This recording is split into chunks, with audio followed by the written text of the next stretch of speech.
Tonight, the breaking news in the killing of Charlie Kirk, the suspect under arrest. The new images tonight, 22-year-old Tyler Robinson, now behind bars. We got him. The suspect expected to face state charges for allegedly shooting and killing Turning Point USA founder Charlie Kirk during his event at Utah Valley University. Tonight, the suspect's family reportedly playing a role in his arrest. Authorities say his father recognizing his son from photos released by the FBI. And tonight here, authorities now laying out the new timeline. When that suspect allegedly arrived on campus changing clothes and how they say this unfolded.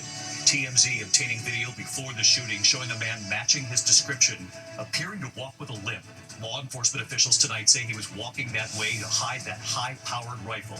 And the FBI revealing dramatic video saying it shows the suspects moments after the shooting, jumping from a rooftop to make his escape.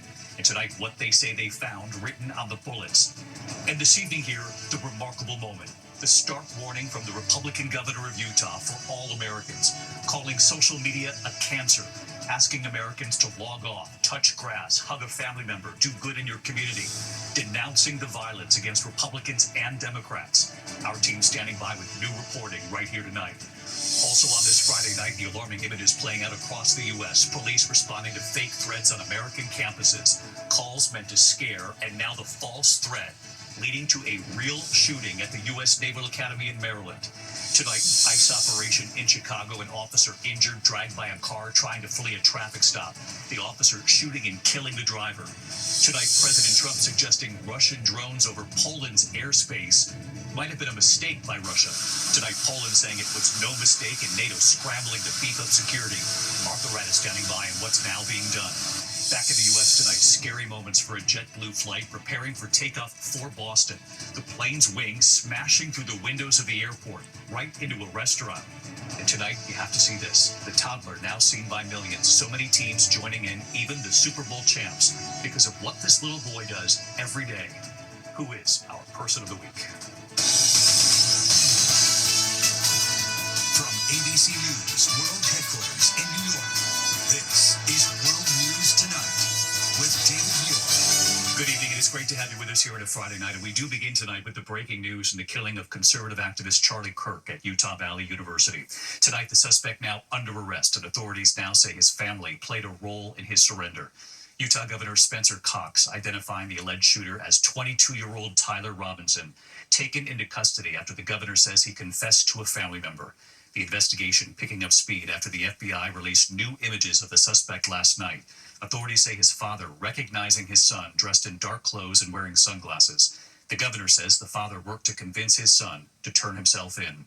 Authorities also releasing dramatic video that they say shows the suspect making his escape moments after the shooting, jumping from a rooftop to the ground, then running away. The governor saying Tyler Robinson left messages on the bullet casings described as anti-fascist messages. And tonight, the new timeline here, how authorities say this all unfolded when the suspect arrived on campus and allegedly changed and made his way to that building. ABC's chief national correspondent Matt Gutman leading us off tonight from Utah. Tonight, the man authorities say assassinated conservative activist Charlie Kirk with a single shot in front of a crowd of thousands, now behind bars. They say 22-year-old Tyler Robinson turned himself in at the urging of his own father, who recognized him from the widely circulated photos and videos. Good morning, ladies and gentlemen. We got him. Utah Governor Spencer Cox saying Robinson had confessed to a family member. A family member of Tyler Robinson reached out to a family friend who contacted the Washington County Sheriff's Office with information that Robinson had confessed to them or implied that he had committed the incident. The governor saying a family member said Robinson had recently become more political and had brought up Kirk's visit during a family dinner. Robinson mentioned Charlie Kirk was coming to UVU.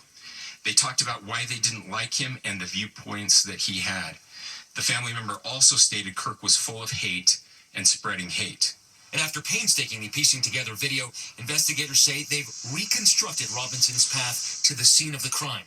They say he arrived on campus in his Dodge Challenger at 8:29 a.m. and at some point changed into the distinctive outfit seen in those photos. Black cap, sunglasses, and that black shirt emblazoned with an eagle and an American flag. TMZ obtaining this video of a man who matches that description, and he appears to be limping. Police say before the shooting, Robinson appears to walk with a stiff right leg, and that his ability to bend his right leg appears to be restricted. Law enforcement sources now tell us investigators believe Robinson was hiding his long gun under his clothing, which explains why he was walking that way.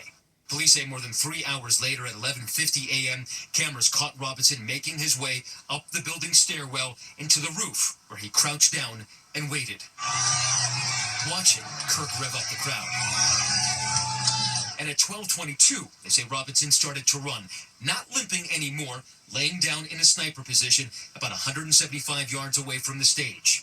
And just 1 minute later, as Kirk was answering a question about gun violence, police say the suspect fired. You know how many mass shooters there have been in America over the last 10 years? Counting or not counting gang violence? And as the crowd ducked in panic, cameras capturing this image of a shadowy figure on the roof. And police say this video shows Robinson scampering across the roof and dropping down to the ground and then jogging off. Did it seem like he had a firearm when he came down? Yeah, I believe he did. The video is very grainy. It's from a distance. But yes, we absolutely believe he had the firearm when he jumped off that building. And authorities say that suspect crossed the street from campus, just over there, walked up this drive into this wooded area, and somewhere around here, he stashed that rifle, wrapped in a dark towel, those cartridges still inside. The governor today saying there were messages inscribed on the bullet casings. I will leave that up to you to interpret what those engravings mean. I think the clearest one that says "catch fascist," there's not. And by the way, that's like catch like a ball, catch this. I think that speaks for itself.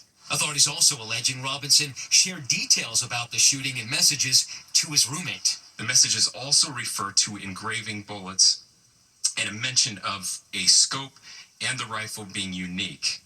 Messages from the contact, Tyler, also mentioned that he had changed outfits. And tonight, police are telling me they don't consider that roommate a suspect, but the investigation is ongoing. And David, tonight, Tyler Robinson is an inmate at the Utah County Jail. He has not yet been formally charged. We expect those charges to be filed on Tuesday, likely followed by federal charges. And officials tell us that if he is convicted, he will face the death penalty. David. Matt Cuppin leading us off here again tonight. Matt, thank you. And tonight, authorities now, of course, looking into Tyler Robinson's background, his social media posts, his experience with guns. He was from a family of hunters. And police tonight saying a family member describing Tyler Robinson's alleged recent frustration with politics and hate. He's now expected to face those state charges. Here's Pierre Thomas. Tonight, a portrait emerging of Tyler Robinson, the 22-year-old Utah man who authorities say assassinated Charlie Kirk. Social media tells part of his story. His family included hunters, people very familiar and comfortable with guns. He comes from a middle-class Mormon family. Robin's mother is a social worker. His father recently ran a kitchen countertop business. Though he did not have military experience, sources tell ABC News they believe Robinson was proficient with firearms and had enough skill to make a long-distance shot from an elevated perch. And today the governor alleged that the suspect wanted to literally use bullets to send messages. Here's what the governor said was on the shell casings recovered from that single bolt action rifle believed to have been used in the attack. Inscriptions on the 3 unfired casings read, "Hey fascist!" "Catch!" Another shell casing referencing an Italian anti-fascist folk song. The engravings appear to point to a man consumed by internet culture. Robinson also used the encrypted messaging app Discord to communicate, a popular messaging tool used by young people that has been repeatedly tied to young men engaged in horrific acts of violence. Discord releasing a statement today acknowledging Robinson did have an account with their platform, since deleted, but say they found no evidence the suspect planned this incident or promoted violence on their platform. Christian Schwierman was the custodian at Robinson's grade school and has known the Robinson family for over 16 years, describing the suspect as smart. He's part of our neighborhood, you know. I saw him grow up. I would have never thought that. Keaton Brixby has known Robinson since middle school. I knew his family had firearms. I knew he shot all the time. There was pictures all over his family's Facebook of him with firearms. Everyone in St. George has them. It's a very conservative town. Family members are describing Tyler Robinson as an extremely bright young man, but recently he had become more concerned about politics and apparently told a family member that he was concerned that Charlie Kirk was full of hate. David? Pierre Thomas on the unfolding investigation tonight. Pierre, our thanks to you as well. And now to that remarkable moment today amid all of these developments. The stark warning from the Republican governor of Utah for all Americans. The governor calling social media, quote, a cancer, asking Americans to log off, touch grass, hug a family member, do good in your community, denouncing the violence against Republicans and Democrats. Here's Jonathan Karl on what he said. Utah Governor Spencer Cox said today the killing of Charlie Kirk made him angry as he has ever been. It is an attack on all of us. It is an attack on the American experiment. It is an attack on our ideals. But despite the anger, Governor Cox, a Republican, is pleading for calm, for dialing down the rage and the division, pointing out that political violence has targeted Democrats as well as Republicans, saying the shooting in his state can be a turning point for America. We can return violence with violence. We can return hate with hate. And that's the problem with political violence, is it metastasizes, because we can always point the finger at the other side. And at some point, we have to find an off-ramp, or it's going to get much, much worse. The governor's words stood in stark contrast to those, including the president, who have blamed the attack on the, quote, radical left. I think we need more moral clarity right now. I hear all the time that words are violence. Words are not violence. Violence is violence. And there is one person responsible for what happened here. And that person is now in custody. And Cox took aim at all those hateful messages circulating on social media. Social media is a cancer on our society right now. And I would encourage people to log off, turn off, touch grass, hug a family member, go out and do good in your community. Governor Cox called the killing of Charlie Kirk a watershed moment, marking a new chapter in American history.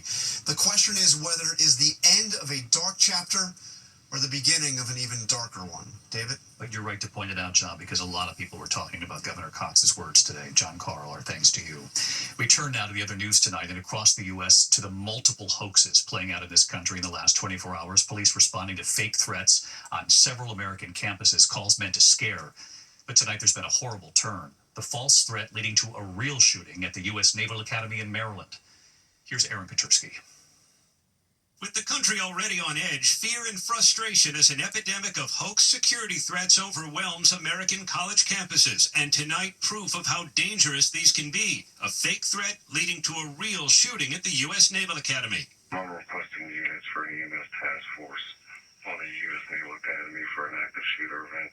That turned out to be bogus on Thursday, but the academy was locked down over fears the purported shooter was posing as police. In the chaos, a midshipman shot on the shoulder after confronting a security officer he thought was a gunman.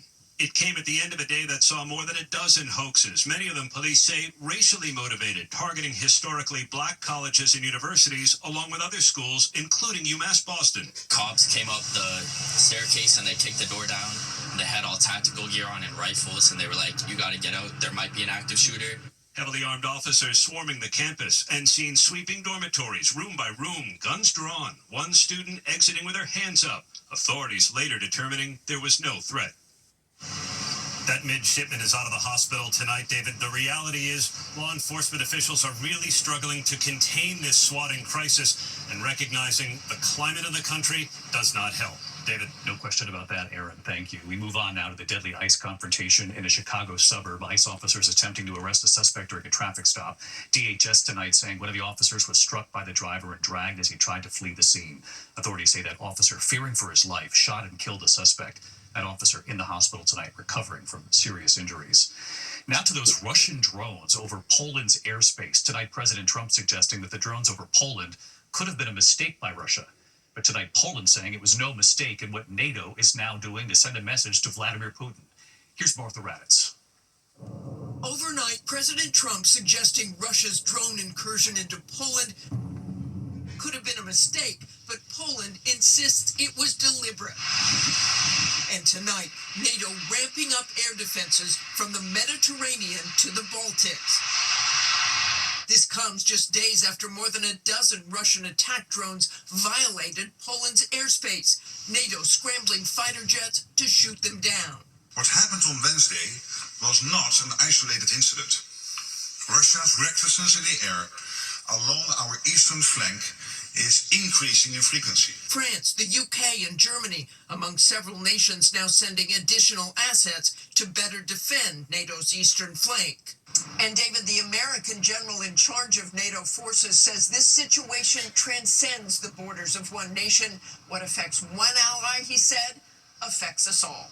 David? Martha Raddatz back with us here tonight. Martha, thank you. When we come back here, disturbing new details coming in tonight. There's been a beheading at a motel in Dallas, and what authorities have now revealed about it. Also, look at this, the alarming moments aboard a JetBlue flight preparing for takeoff for Boston. The plane pushing back from the gate, the wing smashing through the windows of the airport right into a restaurant. And take a look at this tonight, sweeping across the landscape where these images were captured in a moment here. Yourself. Reach out to your eczema specialist today. Tonight, we're learning more about that horrific scene in Dallas, a beheading at a motel. Tonight, a motel worker facing murder charges, authorities say going after his manager. Police say the suspect became enraged during a conversation over a broken washing machine. Detectives say the suspect confronted the manager with a machete, killing her. According to police, the suspect is a Cuban immigrant with a violent criminal past. When we come back on this Friday night, that JetBlue plane pulling back from the gate, the wing smashing through the window of the airport where people were eating at a restaurant. And later here tonight, the toddler, I promise he will make your night. Who is our person of the week? To the index tonight, the JetBlue plane and its wings smashing into the airport at Richmond International Airport in Virginia, smashing the windows of a restaurant. JetBlue Flight 1282 pushing back from the gate. The wing hit 3 windows. That plane's supposed to take off for Boston. No one was hurt. And the Dust Devil tonight, David Wilson spotted the Dust Devil kicking up corn stalks, dirt, debris in Brooksville, Mississippi. He caught the moment on camera with all of that corn, dubbing it tonight a tornado. We see what he did there. When we come back here tonight, the father and his toddler and what they do every morning. It's now been seen by millions. Even the Super Bowl champs love this kid. And you will too in a moment here. Stay tuned. Finally tonight here, the toddler nicknamed Coop on a Stoop, our person of the week. Tonight, the father and son hoping it's the simple things that will unite communities. It has for them. Dad and his toddler Cooper. Every morning in Costa Mesa, California, father and son Chris and Cooper O'Brien sharing the same very simple routine.